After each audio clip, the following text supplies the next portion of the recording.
Chapter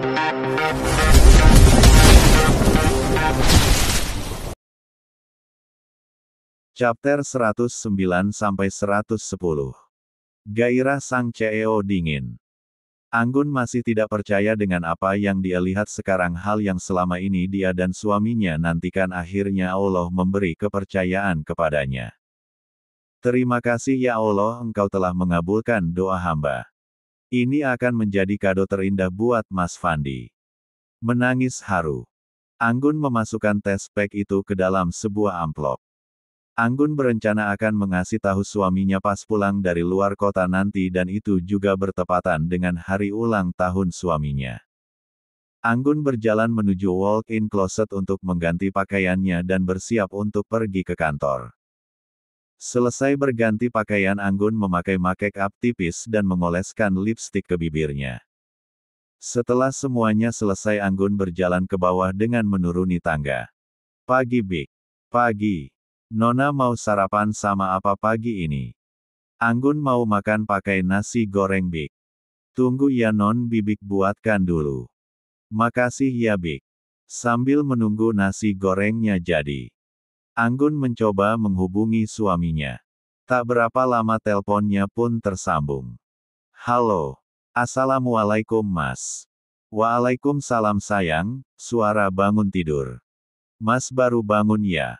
Apa aku ganggu? Enggak kok sayang. Mas malah senang kalau kamu telpon. Kamu lagi apa sayang? Sarapan Mas. Coba makan nasi ya sayang, walaupun cuma sedikit. Iya Mas. Nih lagi nunggu Bik Marni bikinin nasi goreng buat aku. Makan yang banyak ya sayang. Mas mau mandi dulu, love you my wife. Muah. Love you more my hubby. Muah. Sambungan telepon pun berakhir. Aroma wangi nasi goreng buatan Bik Mirna sudah tercium oleh panca indera Anggun, membuat perutnya semakin lapar. Sabar ya anak momi, bentar lagi kita makan, ucap Anggun pada dedek bayinya. Nasi gorengnya sudah jadi. Selamat makan Nona. Makasih Bik. Anggun melahap nasi goreng yang ada di depannya. Suapan demi suapan nasi goreng itu masuk ke dalam mulut Anggun. Tak berselang lama satu piring nasi goreng tadi sudah pindah ke dalam perut Anggun. Alhamdulillah kenyang. Ini dedek yang lapar atau momi yang doyan ya, ucap Anggun sambil terkekeh. Selesai makan, Anggun berangkat pergi ke kantornya. Anggun melajukan mobilnya dengan kecepatan sedang. Mobil Anggun pun sampai di parkiran kantor khusus karyawan. Anggun berjalan menuju lobi kantor. Karena masih pagi, Anggun menunggu sahabatnya di lobi kantor. Sambil menunggu sahabatnya datang, Anggun membaca artikel tentang kehamilan. Karena ini pengalaman pertama kali untuk Anggun, maka dari itu dia akan melakukan yang terbaik buat calon buah hatinya. Setelah 10 menit menunggu, akhirnya kedua sahabatnya itu datang juga. Sinta dan Sisil berjalan menghampiri Anggun yang sedang asik melihat HP-nya. Serius amat Buk, ucap Sinta. Kalian udah datang, ucap Anggun sambil menyimpan HP-nya. Tumben lo datangnya cepat, tanya Sisil.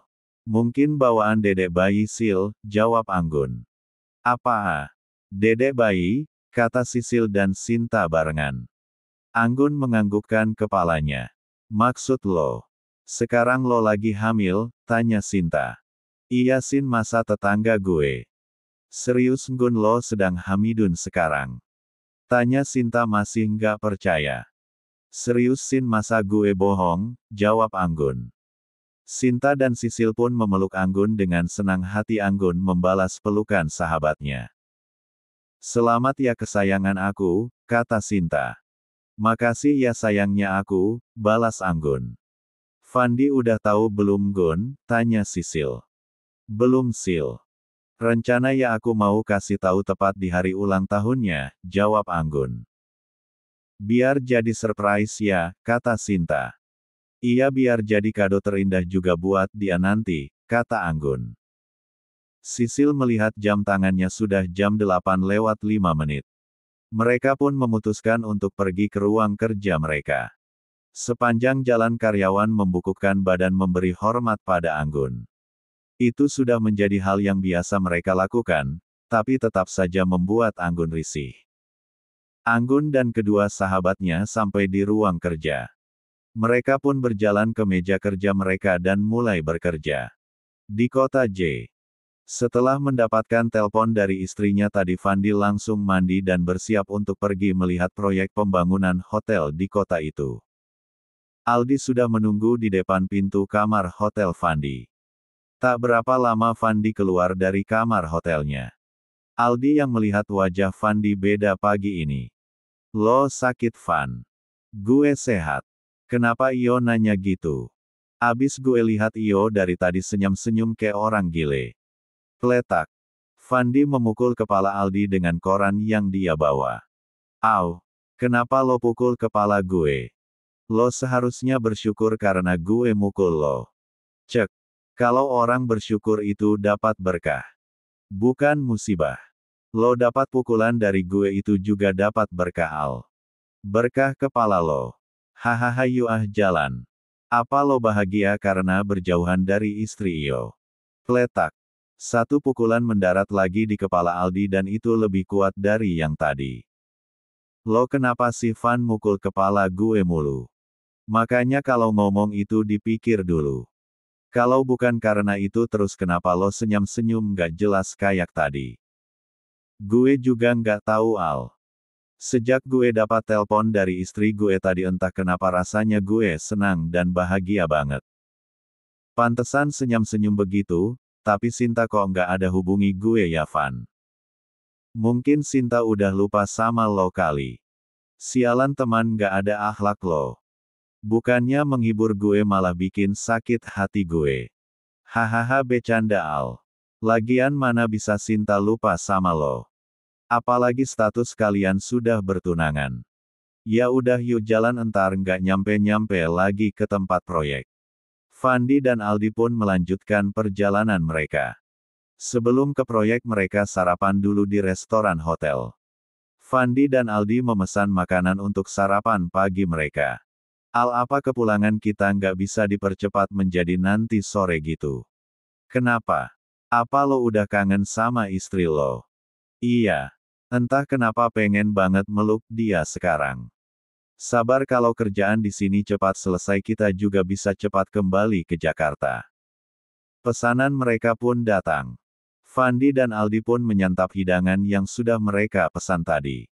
Tak berapa lama makanan tadi pun sudah masuk ke dalam perut Fandi dan Aldi.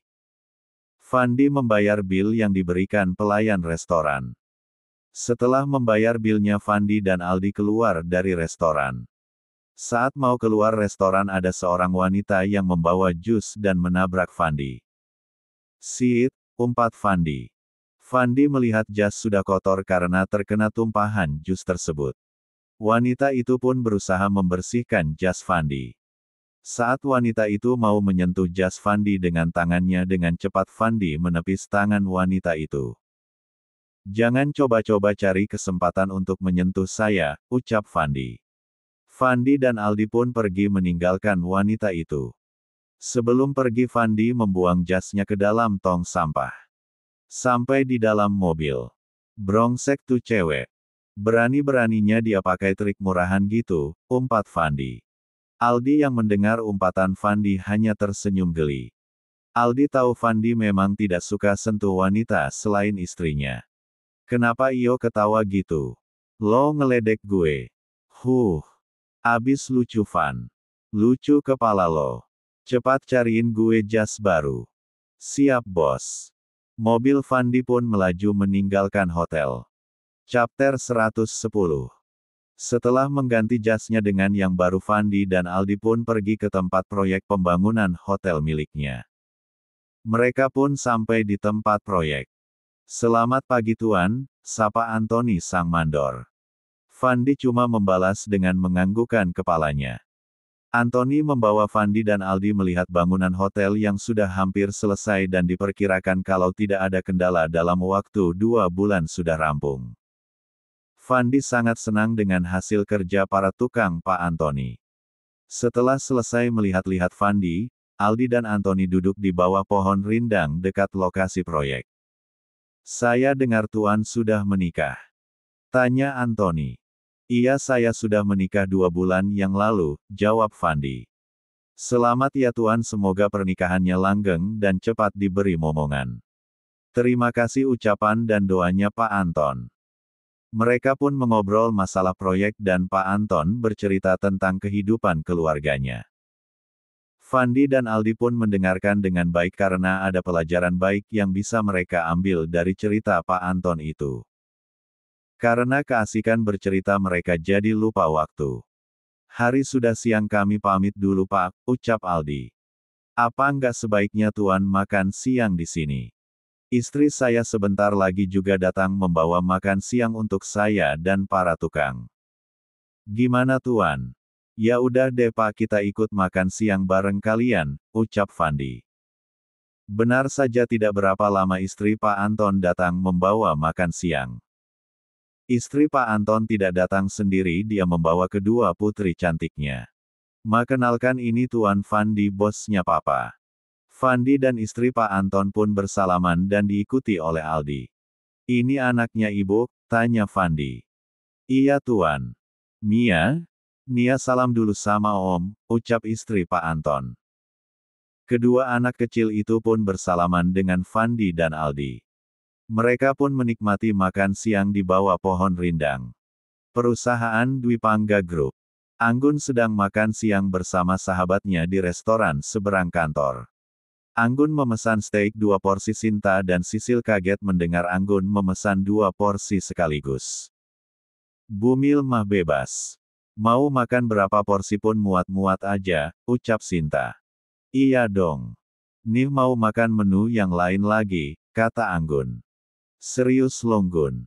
Emang masih muat? Tanya Sinta. Masih, tenang aja, jawab Anggun. Anggun pun memesan cake tiramisu kepada pelayan. Sinta dan Sisil hanya bisa menggelengkan kepala mereka melihat nafsu makan Bumil yang satu itu. Selesai makan, Anggun dan kedua sahabatnya kembali ke kantor. Karena waktu jam makan siang juga hampir habis. Mereka pun berjalan kaki menuju kantor. Di perjalanan menuju kantor mereka isi dengan mengobrol. Ulang tahun Fandi besok malam kan Gun? Tanya Sinta. Iya Sin. Rencana sih pas malam itu gue mau kasih tahu. Terus kalian kapan mau cuti? Tanya balik Anggun. Mungkin 2 hari lagi Gun, jawab Sisil. Nggak ngangka kalian akan menikahnya barengan, ucap Anggun. Iya. Semoga persahabatan kita selamanya kayak gini ya, kata Sisil. Amin. Insya Allah akan selalu seperti ini, kata Anggun dan Sinta. Mereka pun sampai di lobi hotel dan langsung naik lift menuju ruang kerja mereka. Anggun dan kedua sahabatnya sampai di lantai 20. Mereka pun keluar dari lift. Saat mau masuk ruangan, Cindy menatap Anggun dengan tatapan tidak suka lagi. Nih cewek kenapa sih lihat gue kok gitu banget? Gue congkel tuh mata, bau tahu rasa. Anggun pun duduk di kursi kerjanya dan mulai mengerjakan kerjaannya kembali. Anggun begitu fokus melihat layar monitor yang ada di depannya. Tiba-tiba HP Anggun berbunyi, seketika Anggun menghentikan kerjaannya. Anggun melihat layar HP-nya dan terlihat di sana My Hubby is Calling. Anggun pun menggeser tombol hijaunya. Assalamualaikum sayang, terdengar suara di seberang sana. Waalaikumsalam Mas. Sudah makan siang belum? Baru aja selesai. Mas gimana? Mas juga udah sayang. Tadi makan siangnya sama apa sayang? Sama steak Mas, abis 2 porsi lagi. Serius sayang, abis 2 porsi, kaget. Iya Mas. Emang muat sayang? Muat dong, malahan kurang. Mas kapan pulang? Besok sayang. Kenapa? Kangen ya? Iya. Emang Mas nggak kangen? Kangen banget malah sayang. Tunggu Mas pulang ya. Pasti Mas. Aku mau lanjut kerja dulu ya Mas, miss you my hubby. Miss you too my wife. Panggilan pun berakhir. Siapa yang telpon Gun? Tanya Sinta. Suami gue Sin, jawab Anggun. Anggun dan Sinta melanjutkan kerjaan mereka kembali. Kediaman Wiguna. Kiara dan Aska sedang sibuk memetik buah lengkeng di kebun belakang rumahnya. Buah lengkeng itu rencananya akan dibawa ke rumah Anggun. Ma, nanti adek boleh nginap di rumah kakak nggak? Boleh sayang. Asik nginap di rumah kakak. Keranjang yang dibawa Kiara sudah penuh. Mereka pun masuk ke dalam rumah. Sampai di dalam rumah Kiara menyuruh Kang Narto membawa keranjang buahnya ke dalam rumah. Bik, nanti tolong masukin buahnya ke dalam kantong plastik ya. Iyanya. Kiara pergi ke kamarnya. Sampai di kamar Kiara langsung menuju kamar mandi untuk membersihkan dirinya. Wiguna baru pulang dari kantor.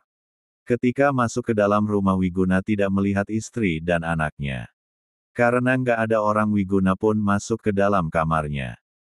Wiguna mendengar bunyi gemericik air di kamar mandi itu menandakan sang istri sedang mandi. Tanpa menunggu lama Wiguna pun langsung menyusul istrinya ke kamar mandi.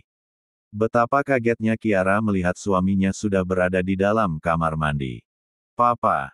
Iya sayang, mulai mencium istrinya. Kiara yang mendapat ciuman mendadak dari suaminya pun kaget.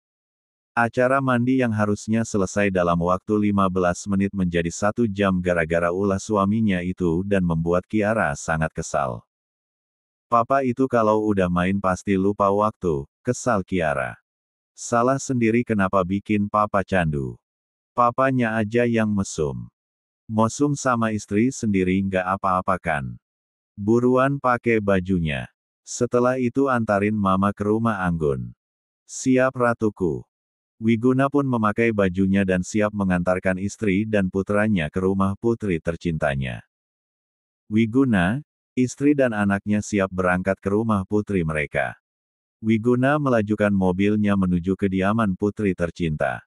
Setelah menempuh perjalanan selama 15 menit mobil Winata pun sampai di rumah mewah milik anaknya. Ting nong. Bik Mirna yang mendengar bunyi bel pun segera membukakan pintu buat tamu nonanya. Ceklek. Assalamualaikum Bik. Waalaikumsalam. Silakan masuk nyonya. Wiguna, istri dan anaknya pun masuk ke dalam rumah. Mereka pun duduk di sofa ruang tamu. Saya panggilkan Nona dulu ianya. Makasih ya Bik. Bik Mirna pamit untuk memanggil nonanya.